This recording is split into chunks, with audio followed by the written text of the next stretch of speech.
तो आज मैं जिस मूवी को एक्सप्लेन करने वाला हूँ ना, ये मूवी कसम से इतनी बेहतरीन मूवी है कि क्या ही बताएं।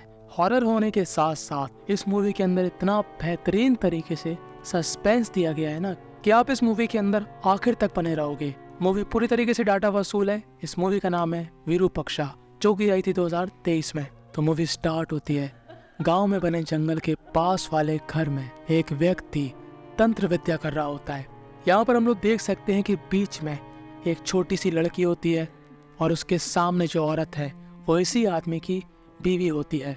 कि तभी यहाँ पर गांव के सभी लोग आ जाते हैं, क्योंकि गांव वालों का ऐसा मानना था कि ये आदमी यहाँ पर काला जादू करता है और कुछ दिनों से गांव के अंदर एक महामारी फैल चुकी है और गांव वालों को ऐसा लगता है कि वो महामारी इसी इंसान की वजह से फैली है और इस आदमी का नाम होता है वेंकट। तो गांव वाले जैसे ही यहाँ का दरवाजा खोलते हैं, अपने सामने ये तांत्रिक क्रियाएं देखकर वो पूरी तरीके से आग बबूला हो जाते हैं और बिना कुछ सोचे समझे वेंकट और उसकी बीवी को पकड़ के घसीटते हुए एक पेड़ के पास ले जाते हैं और दोनों को यहाँ पर बांध देते हैं। और अब गांव वालों ने फैसला किया था कि इन दोनों की ही वजह से इस गांव में एक महामारी फैल चुकी है, तो हम लोगों को इन दोनों को ही मारना पड़ेगा। तो ये निर्दयी गांव वाले बिना कुछ सोचे समझे तेल डालकर आग लगा देते हैं। और यहाँ पर जो लड़का बिलक बिलक कर रो रहा था, ये दरअसल वेंकट का ही बेटा था। अब गांव वाले तो ये कह रहे थे कि इस बेटे को भी मार दो, पर तभी यहाँ पर इस गांव का सरपंच, जिसका नाम होता है हरीश चंद्र, वो यहाँ पर कहता है कि तुम लोग ऐसा कुछ भी नहीं करोगे। अगर इसका बाप खराब था, इसका मतलब ये थोड़ी ना कि ये भी खराब होगा। पर गाँव वाले बिल्कुल नहीं मान रहे थे। कि तभी हरीश चंद्र के लाख बार मनाने पर गाँव वाले राजी हो जाते हैं एक बात पर, और ये लोग डिसाइड करते हैं कि इस लड़के को आश्रम में भर्ती कर देंगे। और इस लड़के का नाम होता है भैरवा। पर भैरवा कोई आम बच्चा नहीं था, उसको अपने पिता की तरह ही सारी तंत्र विद्याएं आती थी। और अब 12 साल बाद हमको फिर से यही गांव दिखाया जाता है, जहां पर एक बूढ़ा आदमी गांव के बाहर जाकर अपने खेतों की रखवाली कर रहा होता है। और यहाँ पर एक कौवा अगर इस बूढ़े आदमी पर हमला कर देता है और इस आदमी की तो मानो सट्टी पिट्टी कुल हो जाती और ये आदमी जंगल की तरफ निकल जाता है। और जब अगली सुबह इसी बूढ़े आदमी का बेटा अपने पिता को ढूंढ रहा होता है, तो वो आदमी यहाँ पर नहीं मिलता और ये लड़का काफी परेशान हो जाता है।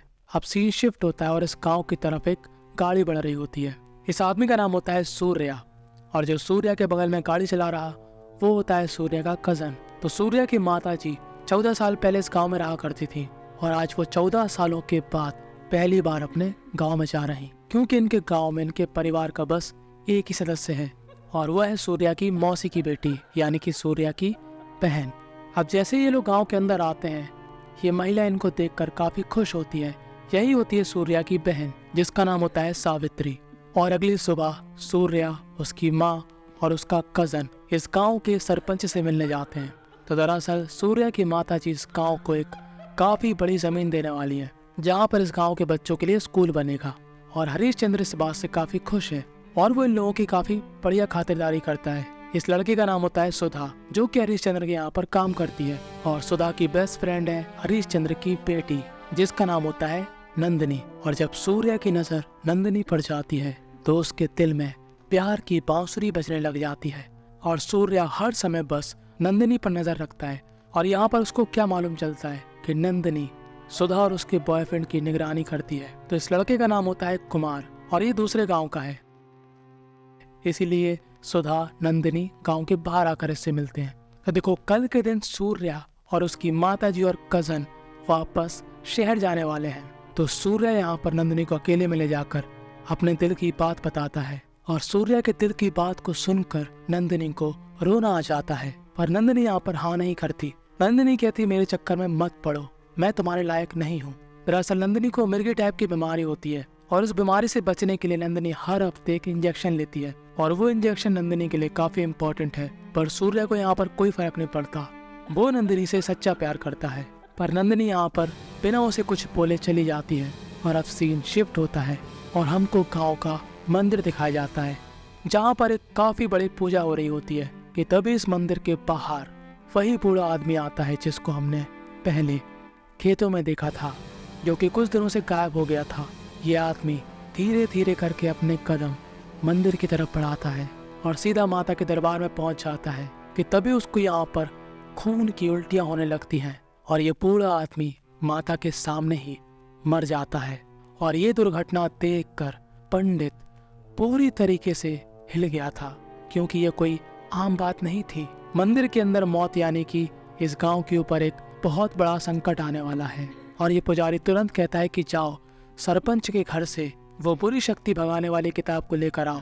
दरअसल ये किताब इन गांव वालों को बुरी ताकतों से बचाती है, क्योंकि इस किताब के अंदर सॉल्यूशन लिखे होते हैं कि अगर कोई भी समस्या आती है वो किस समय पर आई है, उस हिसाब से उसका निवारण इस किताब में लिखा होता है। और इस किताब में पढ़ने के बाद पुजारी इन गांव वालों से कहता है कि हमारे गांव के ऊपर एक काफ़ी बड़ी आपदा आने वाली है, जिससे बचने का सिर्फ एक ही उपाय है, अष्टबंधन। अष्टबंधन यानी कि 8 दिनों के लिए ये गांव पूरी तरीके से बंद होगा, ना ही मंदिर खुलेगा, ना ही इस गांव के घरों में पूजा होगी, और साथ ही साथ गांव में रहने वाले लोग इस गांव को छोड़कर बाहर नहीं जा सकते। पर जो बाहर से आए हुए हैं वो लोग जा सकते हैं, जैसे कि सूर्या, कजन और उसकी माताजी। अब ये अष्टबंधन शाम को ही लगने वाला था, तो सूर्या, उसकी माताजी और उसका कजन काफ़ी जल्दी पैकिंग करते हैं, क्योंकि एक बार बाहर जाने के बाद गांव के अंदर कोई भी इंसान नहीं आ सकता। अब सूर्य यहाँ पर उम्मीद में था कि आज वो जाने वाला है तो पक्का नंदिनी उससे मिलने आएगी, और नंदिनी आ भी रही होती है कि तभी नंदिनी को वही मिर्गी के दौरे आने लगते हैं, और वो अपनी दवाई को उठाने जैसे ही जाती है, गलती से वो दवाइयाँ उससे गिर जाती हैं और सारी दवाइयों की शीशी टूट जाती है। और अब बेचारी नंदिनी चाह कर भी सूर्या से नहीं मिल पाएगी। और सरपंच अपनी बेटी की इस हालत को देखकर, और डॉक्टर भी कहता है कि सारी दवाइयों की शीशियाँ टूट चुकी है, हमको बाहर से नई दवाइयाँ मंगाना पड़ेंगी। और वो यहाँ पर अपने एक आदमी को फोन लगाकर कहता है कि अष्टबंधन लगने से पहले वो दवाई दे जाओ। और हमारा सूर्या, जो कि काफी दुखी हो गया था क्योंकि नंदिनी उससे मिलने नहीं आई, और ये लोग इस गांव से निकल चुके थे, कि तभी लोग रास्ते में क्या देखते हैं कि किसी बंदे का एक्सीडेंट हो गया, और ये बंदा वही होता है जो कि नंदिनी के लिए दवाई लेकर जा रहा था। और वो ये सारी बात सूर्या को बताता है, और सूर्या की माताजी कहते हैं कि तुम इस दवाई को लेकर जाओ, हम लोग यहाँ से निकल जाएंगे, तुम अष्टबंधन के बाद आ जाना। और अब सूर्या काफी रफ्तार में गाँव की तरफ बढ़ता है, और जस्ट आखिरी मोमेंट पे गांव के अंदर एंटर हो जाता है, और उस दवाई को सरपंच के पास पहुंचा देता है, और नंदिनी बच जाती है। तो देखो, आज ही अष्टबंधन लगा है, और सुधा आज ही ये बंधन तोड़ने वाली है। दरअसल सुधा और कुमार ने डिसाइड किया है कि वो लोग आज भागकर शादी कर लेंगे और किसी दूसरी जगह पर रहेंगे, और सुधा यहाँ पर चौकीदारों को चकमा देकर इस अष्टबंधन को तोड़ देती है। और यहाँ पर रेल की पटरियों के पास कुमार उसका इंतजार कर रहा था। अब कुमार उसको टिकट देता है, और यहाँ पर काफी खुश होता है, पर कुमार इतना ज्यादा खुश हो गया था कि वो भूल गया था कि वो कहाँ पर खड़ा है। दरअसल वो खड़ा होता है पटरी पर, और तभी यहाँ पर ट्रेन आ जाती है, और कुमार यहीं पर मर जाता है। और अपनी आंखों के सामने अपने प्रेमी की मौत देखकर सुधा पूरी तरीके से सहम जाती है, और अब वो भी डिसाइड करती है अपनी जान देने की, और वो एक मधुमक्खी के छत्ते के पास जाकर खड़ी हो जाती है। अब अगले दिन यहाँ पर सूर्या से मिलने नंदिनी आती है, और वो सूर्या को एक लॉकेट देती है और कहती है कि ये लॉकेट तुमको सारी बुरी शक्तियों से बचाएगा। पर एक तरफ सूर्या खुश है, और दूसरी तरफ इस गांव में एक काफी बड़ी आपदा आने वाली है। तो यहाँ पर बाहर सावित्री बैठी होती है कि तभी सावित्री को जंगल के पास से किसी के रोने की आवाज आती है, और जंगल में यहाँ पर एक आदमी रो रहा होता है, जो कि सावित्री को देखकर उसके सामने ही अपना गला हंसिया से काट लेता है। और सावित्री ये सब देखकर एकदम डर जाती है और काफी जोर से चिल्लाती है। और तभी यहाँ पर गांव के सभी लोग आ जाते हैं और सावित्री को घर भेज देते हैं। अब पुजारी को ये बात समझ में नहीं आती कि अष्टबंधन तो किसी ने नहीं तोड़ा, तो ये दुर्घटनाएं कैसे हो रही हैं। खैर, अब इन दुर्घटनाओं का सिलसिला बढ़ने वाला था, क्योंकि जब हम लोग अगले दिन सावित्री को देखते हैं तो उसका ध्यान अपने ऊपर बिल्कुल नहीं होता। वो कमरे में जाती है और एक काफी बड़ा सूजा लेकर अपने कान में घुसेड़ लेती है, और ऑन द स्पॉट सावित्री की मौत हो जाती है। और इसके बाद सूर्या यहाँ पर काफी दुखी हो गया था। अब गांव वालों को ऐसा लग रहा था कि सावित्री अपने कान की दर्द से परेशान थी, इसलिए सावित्री ने आत्महत्या करी। पर तभी सूर्या नोटिस करता है कि जिस कान में सावित्री की दर्द रहा करता था वो कान था उल्टे हाथ साइड का, और जिस कान में सावित्री ने सूजा घुसेड़ा वो कान था लेफ्ट हैंड साइड का। कि तभी इस गांव के पास एक अघोरी आता है और इन गांव वालों से कहता है कि तुम्हारे गांव में काफी बड़ी आपदा आ चुकी है, जिसका निवारण सिर्फ मैं कर सकता हूँ, और अगर तुम लोगों ने देरी करी तो इसका भुगतान पूरे गांव को चुकाना पड़ेगा। अब पुजारी कहता है 4 नहीं, सिर्फ 2 मौतें हुई है, और पुजारी इस अघोरी को इस गांव के अंदर नहीं घुसने देता, और यह अघोरी यहाँ से चला जाता है। अब जिस आदमी को सावित्री ने देखा था वो आदमी एक दूध वाला था, और अब सूर्य उस रास्ते पर जाता है जहाँ से वो दूध वाला निकला करता था। और तभी रास्ते में सूर्य को एक दलदल दिखता है जहाँ पर उसी दूध वाले की साइकिल होती है। और थोड़ा ही आगे बढ़ने पर उसको एक लाश मिलती है। ये लाश होती है सुधा की। और जब पूरे गांव को ये बात मालूम चलती है कि सुधा भी मर चुकी है, तो अब ये पूरा गांव और भी ज्यादा डर जाता है। पर अभी भी इनको ऐसा लगता है कि अष्टबंधन नहीं तोड़ा गया, क्योंकि सुधा के साथ साथ जितने भी लोग मरे हैं सबकी लाश गांव के अंदर ही मिली है। कि तभी सूर्या को यहाँ पर सुधा के बैग से ट्रेन का टिकट दिखता है और वो उसी स्टेशन पर कॉल लगाता है और पूछता है कि तुम्हारे यहाँ पर किसी कुमार नाम के व्यक्ति ने टिकट ली थी। तभी आदमी कहता है कि वो इंसान तो ट्रेन में कट के मर गया था, उसकी लाश हम लोगों के पास है, अगर तुम्हें लेनी है तो ले जाओ। और अब सूर्या को सारी बात समझ में आती है और वो ये सारी बात पुजारी को समझाता है कि सुधा ने ही अष्टबंधन तोड़ा। वो अपने प्रेमी के साथ भागने वाली थी कि तभी उसके प्रेमी की मौत उसी की आंखों के सामने हो गई, जिसका सदमा सुधा बर्दाश्त नहीं कर पाई और उसने अपनी जान दे दी। कि तभी सुधा को बचाने के लिए वो दूध वाला वहां पर आया, पर तब तक सुधा मर चुकी थी। और इस दूध वाले को काफी बुरा लगा कि वो उस लड़की को नहीं बचा पाया, तो उसने इस गिल्ट में अपनी जान ले ली। और ऐसा करते हुए उसको मेरी दीदी ने देख लिया। और साथ ही साथ सूर्या को यहाँ पर एक पैटर्न समझ में आता है कि जो भी इंसान मरता है उसको जो भी पहली बार देखता है, अगली मौत उस इंसान की होती है। पहले कुमार, सुधा से वो दूध वाले से सावित्री। और तभी सूर्या को याद आता है कि सावित्री को सबसे पहली बार मरी अवस्था में देखने वाली नंदिनी थी। और वो दौड़ लगाकर नंदिनी के पास जाता है। कि तभी उसको यहाँ पर क्या मालूम चलता है कि नंदिनी पास वाले कुएं के पास जा रही, पर सूर्या नंदिनी को सही समय पर बचा लेता है और उसको उसके घर पर ले आता है। नंदिनी जिस कुएं के पास गई थी मरने के लिए, वो कुआं उसी घर के पास था जहाँ पर वेंकट रहा करता था, जिसको इन गांव वालों ने 12 साल पहले जला दिया था। तो इस पुजारी को ऐसा लगता है कि ये उसी आदमी और उसकी बीवी का श्राप है जो कि अब हमारे गांव पर आ गया। तो ये डॉक्टर सूर्या को सारी बात बताता है कि 12 साल पहले इस गांव में क्या हुआ था। वही दिव्य किताब से पढ़कर सबको बता रहा होता है कि इस समस्या का समाधान क्या है। तो इस समस्या का समाधान ऐसा होता है कि एक बड़ा सा ताबूत लाकर नंदिनी को उसकी बॉडी के अंदर रखकर एक चक्र बनाकर सभी गांव वालों को अपनी खून की आहुति देना पड़ेगी और फिर नंदिनी को जला दिया जाएगा। और ये बात सुनकर यहाँ पर हरीशचंद्र काफी परेशान होता है, क्योंकि जाहिर सी बात है कोई भी पिता नहीं चाहेगा कि उसकी बेटी की उसके सामने ही मौत हो जाए। पर ये काला जादू कर कौन रहा था? अब सूर्य का शक जाता है वेंकट के बेटे पर, जिसका नाम है भैरवा। और वो यहाँ पर गाँव वालों से भी कहता है कि वो गाँव के बाहर जा रहा भैरवा को ढूंढने। अब यह अष्टबंधन जो भी तोड़ता था आपदा उसके ऊपर आती है, तो सूर्य यह आपदा अपने ऊपर ले लेता है कि मैं गांव के बाहर जाऊंगा और नंदिनी को बचाने का सॉल्यूशन लेकर वापस आऊंगा। अब जब सूर्य उस अनाथालय में पहुंचता है जहां पर भैरवा को भर्ती कराया गया था, उसको यहाँ पर क्या मालूम चलता है कि अनाथालय कुछ ही सालों पहले बंद हो गया था। और रही बात भैरवा की, तो उसकी एक टीचर बताते हैं कि वो लड़का आम लड़कों की तरह नहीं था। वो किसी को भी दोस्त नहीं बनाता था। रात में वो कहीं जंगल की तरफ जाता था और हर समय बस कोई ना कोई मंत्र बोला करता था।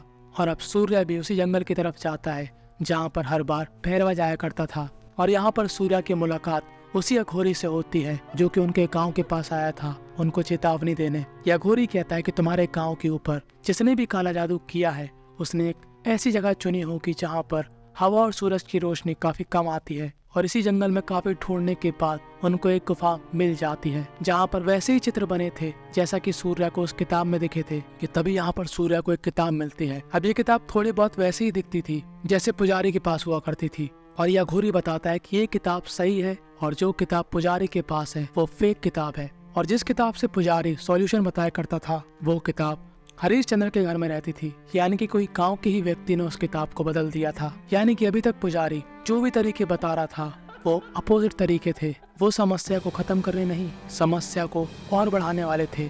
और तभी यहाँ पर सूर्य को एक बैग मिलता है और इस बैग में भैरवा की आईडी होती है। और पता है भैरवा कौन था? कुमार। जी हाँ, गंगाधरी शक्तिमान निकला कुमारी भैरवा था जिसने सुधा से प्यार का नाटक किया और अपना मतलब निकाला। पर मेरी तरह आपके भी मन में सवाल आया होगा कि आखिर कुमार तो मर गया। और तभी इस सवाल का जवाब देता है ये अघोरी। जो कुमार ने किया था उसको कहते हैं आत्मा अर्पण। अपने आप को मौत देकर अपनी आत्मा को वो सामने वाले के शरीर में उतार देता है। यानी कि जब वो मरा था वो सुधा के अंदर घुस गया, तो पहले उसने सुधा की जान ली। और जैसे ही सुधा की आंखों में उस दूध वाले ने देखा तो भैरवा की आत्मा इस दूध वाले में चली गई और जैसे ही इस दूध वाले की आंखों को सावित्री ने देखा तो भैरवा की आत्मा सावित्री पर पहुंच गई। और जैसे ही सावित्री को मरी अवस्था में पहली बार नंदिनी ने देखा तो वो आत्मा नंदिनी के अंदर चली गई। और अभी लोग काफी रफ्तार में गांव की तरफ बढ़ते हैं और दूसरी तरफ गांव के सभी लोग नंदिनी को एक ताबूत में बंद करके चक्र के अंदर रखकर अपने खून की आहुति देने लगते हैं। पर यहाँ पर हरिश्चंद्र नहीं होता। पर इन सभी कांड के पीछे भैरवा अकेला नहीं था। गांव का कोई ऐसा आदमी जो कि हर चीज के बारे में जानता है, वो भी यहाँ पर भैरवा का साथ दे रहा था। और वो इंसान कौन है, जब आपको ये बात मालूम चलेगी ना तो आपके पैरों के नीचे से जमीन खिसक जाएगी। तो अब काफी मुश्किलों का सामना करने के बाद जब सूर्य यहाँ पर इन सभी गांव वालों के पास पहुंचता है तब काफी देरी हो चुकी थी, क्योंकि सभी लोगों ने अपनी खून की आहुति देकर अपनी आत्मा को भैरवा को सौंप दिया था। और कोई भी इस चक्र के अंदर नहीं जा सकता, क्योंकि यह चक्र काली विद्याओं से बंधा हुआ है। कि तभी सूर्य नोटिस करता है कि यहाँ पर हरिश्चंद्र नहीं होता और वो दूसरा इंसान जिसने भैरवा का साथ दिया वो भी हो ना हो वेंकट के घर में ही कहीं छुपा होगा। और अब सूर्य उस आदमी को वेंकट के घर में ढूंढने लगता है। और अब सूर्य उस तर बदलू कि तभी सूर्य को यहाँ पर एक ऐसी फोटो मिलती है जो कि सूर्य को पूरी तरीके से हिला देती है। और वो उस फोटो को लेकर सीधा हरिश्चंद्र के पास जाता है और उससे पूछता है कि डॉक्टर ने तो मुझे ये बताया था कि वेंकट का सिर्फ एक ही बेटा था, तो आखिर इस तस्वीर में ये लड़की कौन है। तो अब हरिश्चंद्र बताता है काफी बड़ी सच्चाई। तो जब इन सभी गांव वालों ने भैरवा को अनाथालय में भर्ती करा दिया था तब वापसी में लौटते समय हरिश्चंद्र को वेंकट के घर से रोने की आवाज आई थी। और हरिश्चंद्र जैसे ही वेंकट के घर में जाता है वो क्या पाता है कि एक छोटी सी लड़की यहाँ पर रो रही होती है। ये लड़की होती है वेंकट की बेटी। अब अगर गांव वालों को मालूम चलता कि वेंकट की एक बेटी भी है तो वो लोग इसको मार देते। तो हरिश्चंद्र ने इस लड़की के बारे में झूठ बोला कि वो इस लड़की को शहर से लेकर आया और हरिश्चंद्र ने इस लड़की को अडॉप्ट कर लिया है, यानी कि वेंकट की बेटी है नंदिनी। और भैरवा का साथ नंदिनी ने ही दिया था। और वो भाग कर जाता है नंदिनी के पास और उससे कहता है कि ये सब मत करो, तुम अपने पापा की तरह खराब नहीं हो। कि तभी यहाँ पर नंदिनी को काफी गुस्सा आती है और वो कहती है कि मेरे पापा खराब नहीं थे, मेरे पापा ने हमेशा इन गाँव वालों का भला चाहा। मेरे पापा ने तांत्रिक विद्या सीखी क्योंकि वो एक महामारी को दूर करना चाहते थे, पर इन गांव वालों ने मेरे पिताजी को गलत समझा और मेरी आंखों के सामने ही मेरे माताजी और पिताजी को जला दिया। और जिस दिन मैं पहली बार अपने भाई से मिली उसी दिन से मैंने डिसाइड कर लिया था कि मैं इस पूरे गांव को मार डालूंगी। और अब सूर्य को समझ में नहीं आता कि वो गांव वालों को कैसे बचाए। दरअसल गांव वाले एक बहुत बड़ी आग की तरफ बढ़ रहे थे कि तभी सूर्य यहाँ पर अपने आप को चाकू मार लेता है। और ये देखकर नंदिनी तुरंत उस चक्र से बाहर आ जाती है क्योंकि वो सूर्य से सच्चा प्यार करती थी। कि तभी सूर्य को यहाँ पर गांव वालों को बचाने के लिए काफी बड़ा फैसला लेना पड़ता है। वो यहाँ पर नंदिनी को मार देता है क्योंकि वही एक आखिरी तरीका था इन गांव वालों को बचाने का। और अब भैरवा की आत्मा भी नंदिनी की बॉडी से निकल जाती है और सूर्य के पास एक लॉकेट था जिस वजह से भैरवा की आत्मा उसके अंदर नहीं घुस पाती। और अभी सभी गाँव वाले वापस अपने होश में आ जाते हैं। और अगले दिन यहाँ पर नंदिनी की समाधि के पास सभी गांव वाले खड़े होकर पश्चाताप करते हैं कि जो 12 साल पहले इस गांव वालों ने गलती करी थी उसके लिए वो यहाँ पर क्षमा मांगते हैं। कि तभी हमको यहाँ पर सूर्य की आंखों में एक चमक दिखाई देती है। पर बस यहीं पर ये बहुत ही ज्यादा बेहतरीन मूवी खत्म हो जाती है। खैर मुझको एक बात समझ में नहीं आई, नंदिनी जो कि अपनी टीनेज में काली थी पर टीनेज से गुजरने के बाद वो इतनी गोरी कैसे हो गई। खैर इस बारे में आप मुझे कमेंट में बता सकते हो।